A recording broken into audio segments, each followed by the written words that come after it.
A gente hoje vive numa época com muita informação, tanto científica, que fala sobre motivação.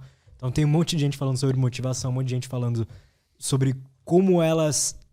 Então você mesmo está falando como você conseguiu manter os 40 e poucos dias aí nesse desafio hard.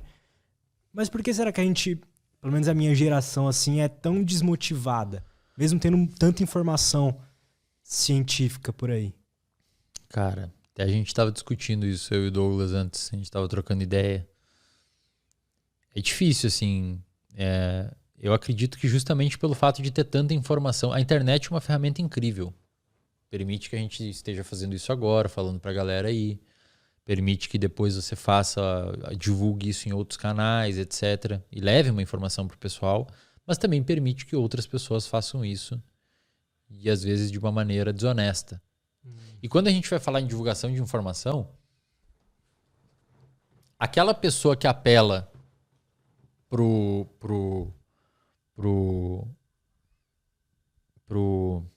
pra parte conspiracional da parada, conspiracionista, ou que fala uma coisa muito absurda e mais fácil de entender, muitas vezes vende mais o conteúdo, Lutz. Por quê? Porque as pessoas não querem estudar hoje, as pessoas não querem ler, as pessoas não querem entender o conteúdo, as pessoas não querem... As pessoas hoje não param para fazer o que a gente está fazendo aqui. Prestar atenção na pessoa. Peraí, deixa eu entender o que esse cara quis dizer. De verdade. Deixa eu entender o que ele quis dizer. Livre de preconceitos, deixa eu ouvir a pessoa e realmente querer saber o que ela quis passar de informação. E depois eu vou julgar o que ele quis passar de informação. Muita gente não quer isso. Muita gente prefere pegar a pessoa que falou 45 segundos... Então, por exemplo, acabei de explicar que um cara chamado Stachin Panda fez um experimento. Aquele experimento com animais, ele fez com humanos também e viu o mesmo resultado. Os humanos, se você ajusta o tempo, você emagrece mais, mesmo comendo a mesma quantidade calórica. Aí, eles preferem, às vezes, ouvir a pessoa que fez um vídeo de 3 minutos me xingando, falando assim, não, esse cara aí não tem nada a ver, me zoando, etc. Tudo bem. Vai ouvir aquela pessoa, às vezes vai ouvir outras coisas que aquela pessoa disse... Mas acho que assim, o grande quê da questão é que existe muita informação disponível e as pessoas não querem despender um certo nível de esforço para conseguir entender as informações um pouco mais complexas. E quando a gente fala de ciência, inevitavelmente a gente fala de um pouquinho de complexidade. Muito, mano. Principalmente quando um cientista vai divulgar o que ele sabe, que não é divulgador científico.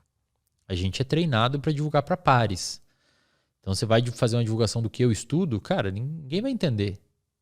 Aí eu tenho que largar de lado, tenho que largar um preciosismo meu científico para falar para vocês que, sei lá, que X coisa acontece tal negócio. Mas às vezes eu vou falar isso para um cientista, ele ri da minha cara.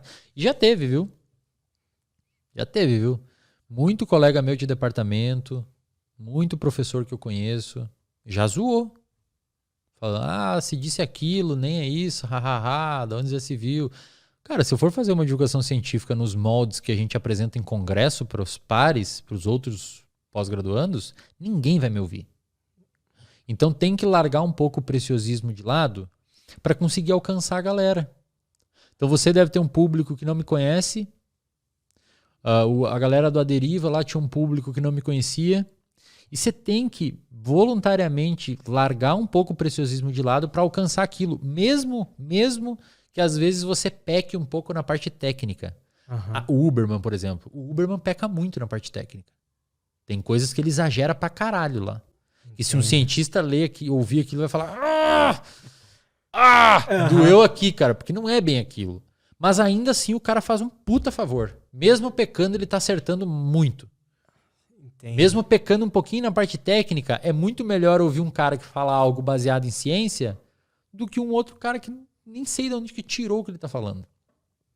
Mas a principal razão, eu acho, Lutz, é que a galera tá perdendo a mão do que é sustentar uma motivação num comportamento para conseguir entender algum assunto um pouquinho mais complexo.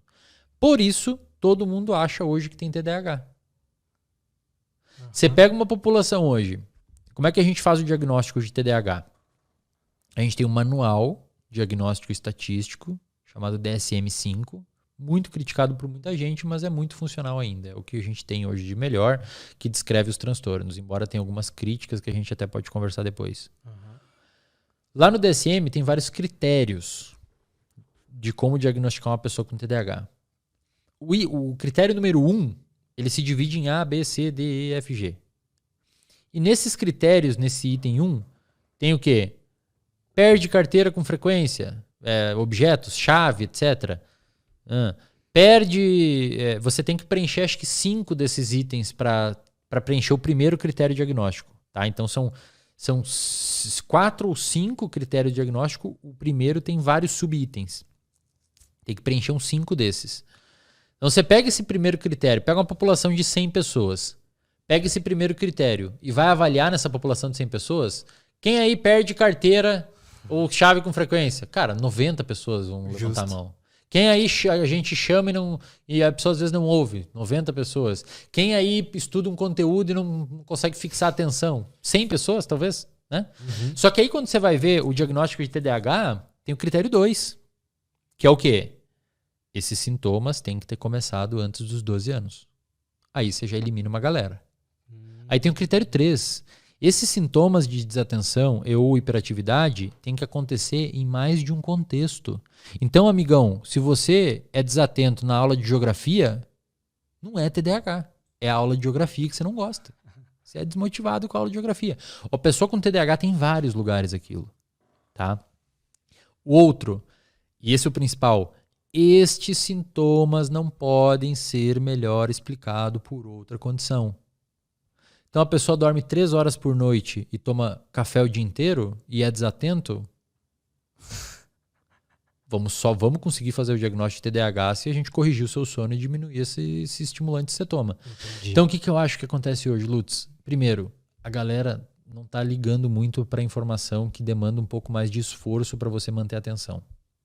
Pessoas com TDAH, devido ao déficit dopaminérgico na via mesocortical, no córtex pré-frontal, de fato não conseguem sustentar a atenção em alguma coisa.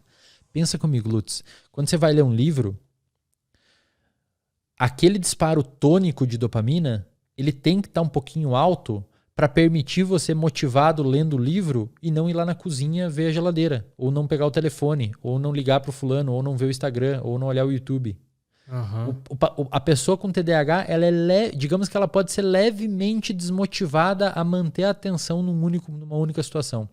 Então, devido a ter esse disparo tônico de dopamina um pouquinho mais baixo, a pessoa com TDAH pega o livro e como a dopamina está um pouquinho mais baixa ali, ela já começa a ficar motivada para fazer outra coisa. Aí pega o Instagram. Aí pegou o Instagram, aí vai lá na cozinha. Aí liga pro Roberto e fica 3 horas no telefone com o Roberto. Quando vê, passou a tarde inteira, a pessoa não fez nada. Por quê? Porque ela tem tanto pouquinho dopamina que ela fica hiperativa querendo buscar recompensa em tudo que é lugar. Então é verdade, cara, que pacientes com TDAH, tranquilamente 60% usam algum tipo de substância, cara.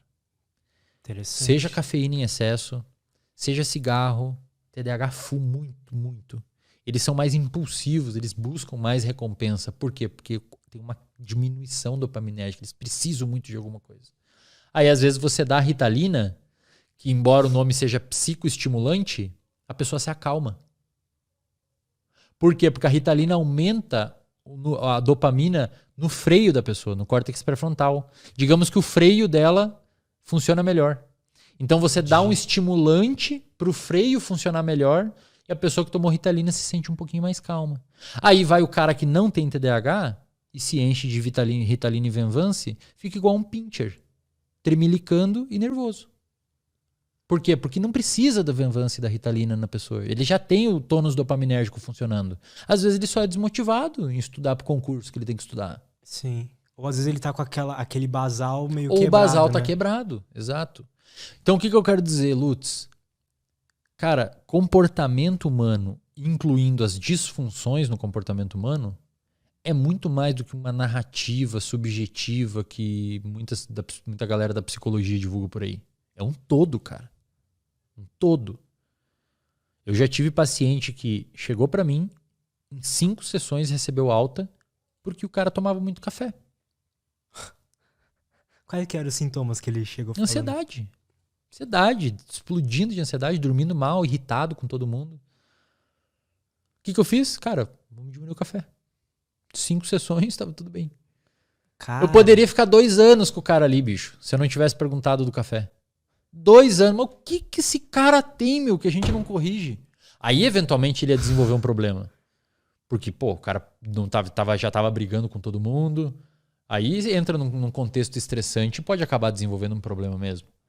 Então, quando você vai falar de comportamento humano, de psicologia, de neurociência, é tudo isso, cara. É muito mais do que a galera fala por aí.